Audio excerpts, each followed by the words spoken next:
বিভিন্ন কেন্দ্র থেকে কিন্তু সকলে যারা এতক্ষণ ভোট কেন্দ্রের দায়িত্বে ছিলেন তারা কিন্তু ব্যালট বাক্স এখানে নিয়ে এসেছে এবং একটু পরেই ব্যালট বাক্স খোলা হবে এবং গণনার কাজটাও শুরু হবে। তো সব মিলে বলা যায় আসলে মাগুরাতে কিন্তু আজকে সারাদিন আমি কিন্তু মাগুরা 1 এবং মাগুরা 2 আসনের বিভিন্ন জেলার বিভিন্ন প্রান্ত থেকে কিন্তু আমি খবর সংগ্রহ করেছি। তাতে কিন্তু দেখেছি যে এখানে কোনো রকম অপ্রীতিকর ঘটনা কিন্তু ঘটেনি, শান্তিপূর্ণভাবেই ভোট অনুষ্ঠিত হয়েছে। মাগুরা 1 আসনে আমরা দেখেছি 1 আসনে যিনি প্রার্থী ছিলেন মনোয়ার হোসেন খান, উনি কিন্তু সকাল 7:30টায় তার নিজ কেন্দ্র আবালপুর মাধ্যমিক বিদ্যালয়ে কিন্তু তিনি ভোট প্রদান করেছেন। অপরদিকে দাঁড়িপাল্লা যিনি প্রার্থী ছিলেন আব্দুল মতিন, তিনি কিন্তু এতিমখানা যে কেন্দ্রটি আছে সেখানে কিন্তু ভোট প্রদান করেছেন। সব মিলিয়ে আসলে আমরা বলতে চাই যে মাগুরার যে অবস্থা সেটা কিন্তু শান্তিপূর্ণভাবে এখানে কিন্তু ভোট অনুষ্ঠিত হয়েছে। পাশাপাশি আমরা দেখেছি যে এখানে কিন্তু সুন্দর সুশৃঙ্খলভাবে যে ভোট গণনার কাজটি আমরা কিন্তু সেটাই দেখাতে চাচ্ছি আপনাদেরকে। এখানে কিন্তু মোটামুটি আমি যেমনটি জানতে পেরেছি একটি কেন্দ্রে 63% এবং একটি কেন্দ্রে 70%-এর মতো ভোট পড়েছে। সব মিলে বলা যায় যে এখানে যে ভোট এটা হচ্ছে নারীদের কেন্দ্র। এই কেন্দ্রে কিন্তু মাগুরা যে পৌর এলাকার 6 নম্বর আসন রয়েছে, সেই 6 নম্বর ওয়ার্ড রয়েছে, সেই 6 নম্বর ওয়ার্ডের যে সকল নারী ভোটাররা আছেন তারা কিন্তু এখানে ভোট দিয়েছেন। আমরা একটু দেখাতে চাই আস্তে আস্তে ভোট বাক্সগুলোকে এখানে খোলা হচ্ছে। খুব সুশৃঙ্খলভাবে সারাদিন ভোট অনুষ্ঠিত হয়েছে। এখানে একজন প্রেজাইডিং অফিসার আছে, আমরা একটু তার সাথে কথা বলতে চাই। আসলে সারাদিন কেমন ভোট অনুষ্ঠিত হলো আপনি যদি আমার জানা মতে 77 নং পান্নান্দল মাধ্যমিক বিদ্যালয়ে ভোট সুষ্ঠু শান্তিভাবে সম্পন্ন হয়েছে। এখানে কোনো বিশৃঙ্খলা আমার চোখে বাঁধেনি, এখন পর্যন্ত সুষ্ঠু আছে। এখন আমরা ভোট গণনা শুরু করব। এখানে কি আপনার দর্শক যেমনটি বলছিলেন আসলে এখানে কিন্তু ভোট গ্রহণ শেষে যে ভোট গণনার প্রধান কাজটি সেটা কিন্তু এখন অনুষ্ঠিত হবে। আমরা দেখেছি যে বিভিন্ন সময় আমরা যে অপ্রীতিকর ঘটনার কথা শুনেছি বিভিন্ন জায়গাতে, কিন্তু মাগুরাতে কিন্তু তেমন কোনো ঘটনা আমরা দেখতে পাইনি। তো সব মিলে আসলে বলা যায় মাগুরার যে 2টি আসন রয়েছে এই 2টি আসনে মোট ভোটার সংখ্যা হচ্ছে 8,48,409 জন। এখন পর্যন্ত 301টি ভোট কেন্দ্রে এই ভোট গ্রহণ অনুষ্ঠিত হয়েছে। তবে মাগুরা আইনশৃঙ্খলা বাহিনীর পক্ষ থেকে 54টি কেন্দ্রকে ঝুঁকিপূর্ণ হিসাবে বলা হয়েছিল। তবে আমরা দেখেছি আইনশৃঙ্খলা পরিস্থিতি খুবই ভালো, যার ফলে আমরা কোনো রকম অপ্রীতিকর ঘটনা কিন্তু আমরা দেখি নাই। অর্থাৎ আপনারা দেখতে পাচ্ছেন ভোট গ্রহণ শেষে এখন কিন্তু শান্তিপূর্ণভাবে বেশ সুশৃঙ্খলভাবে আমরা এখন ভোট গণনার কাজটি দেখাচ্ছি খুব কাছ থেকে আপনাদেরকে। আসলে এখানে কিন্তু অনেক স্বচ্ছতা রয়েছে সারাদিনে। এখানে পোলিং এজেন্ট, এখানে যারা প্রিজাইডিং অফিসার, সকলের সম্মিলিত প্রচেষ্টায় একটি সুস্থ সুন্দর ভোট অনুষ্ঠিত হলো। আমরা কথা বলেছিলাম জেলা রিটার্নিং কর্মকর্তা এবং জেলা প্রশাসকের সাথে, তিনি কিন্তু জানিয়েছেন আসলে ভোটকে সুশৃঙ্খল করতে তারা ব্যাপক ব্যবস্থা নিয়েছিল। বিশেষ করে আইন শৃঙ্খলা বাহিনীর আমরা যে বিষয়টি লক্ষ্য করেছি যে সারাদিনে কিন্তু সেনাবাহিনী, বিজিবি, পুলিশ সহ বিভিন্ন আইন শৃঙ্খলা বাহিনীর সদস্যরা তারা কিন্তু ভোট কেন্দ্রে বিভিন্ন স্তরে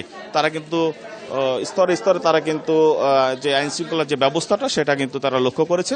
আমরা একটু জানিয়ে রাখি এবার ভোটের কিন্তু 2টা ডাইমেনশন রয়েছে, একটি হচ্ছে সংসদের ভোট এবং আরেকটি রয়েছে গণভোট। আসলে আমরা অনেকেই প্রথম থেকে ভাবছিলাম আসলে গণভোটটা কিভাবে হবে, কিভাবে সম্পন্ন হবে, কিন্তু আমরা দেখতে পেয়েছি মানুষ কিন্তু সাড়া দিয়েছে, গণভোটে সাড়া দিয়েছে এবং গণভোট সুন্দরভাবে সম্পাদিত হয়েছে।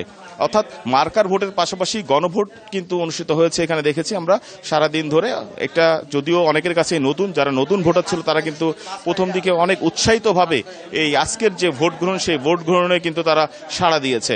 অর্থাৎ নতুন প্রজন্ম যারা ছিলেন তারা কিন্তু এই ভোটে উৎসাহিত হয়েছে। একটি উৎসব মুখর পরিবেশে মাগুরাতে ভোট গ্রহণ অনুষ্ঠিত হয়েছে বলে জানিয়েছেন ভোটাররা।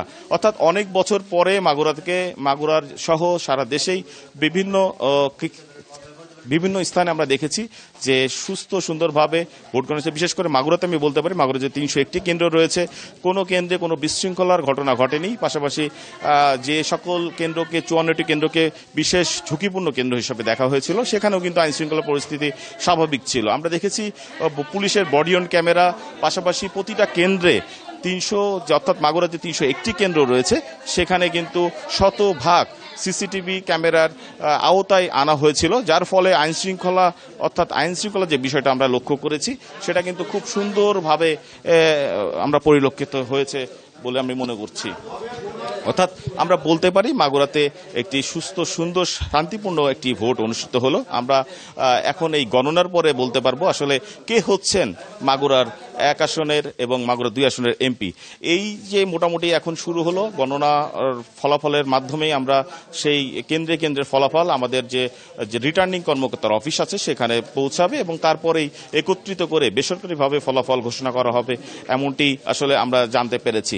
এখন কিন্তু সেই ভোট গণনা কিন্তু চলছে, সেখানে গণভোট এবং যে ত্রয়োদশ সংসদীয় যে নির্বাচনের ভোট, 2 ভোটে কিন্তু এখন সেটি কিন্তু আসলে এই মাত্র যে কার্যক্রম, সে কার্যক্রম কিন্তু শুরু হয়েছে। আপনি দেখতে পাচ্ছেন, আমরা কথা বলেছিলাম এই কেন্দ্রের যিনি কর্মকর্তার দায়িত্বপ্রাপ্ত ছিল, তিনি যেটি বলেছেন যে এই কেন্দ্রে কিন্তু 71% কিন্তু ভোট সেখানে হয়েছে এবং এই যে সিরাজগঞ্জের এই কামারখন্দের এই আসনটির এই কেন্দ্রটির মতো যে অন্যান্য কেন্দ্রগুলো রয়েছে, প্রতিটি কেন্দ্রে আমরা দেখেছি যে সকাল থেকেই কিন্তু যে ভোটারদের উপস্থিতি কিন্তু ছিল লক্ষণীয়। বিশেষ করে নারী ভোটার যেরকম ছিল, ঠিক পুরুষ ভোটারও কিন্তু একই রকম ছিল এবং কোথাও কোনো আমরা আসলে অপ্রীতিকর ঘটনা খবর পাইনি। অনেকটাই উৎসবমুখর পরিবেশে শান্তিপূর্ণভাবে কিন্তু ভোট শেষ হয়েছে।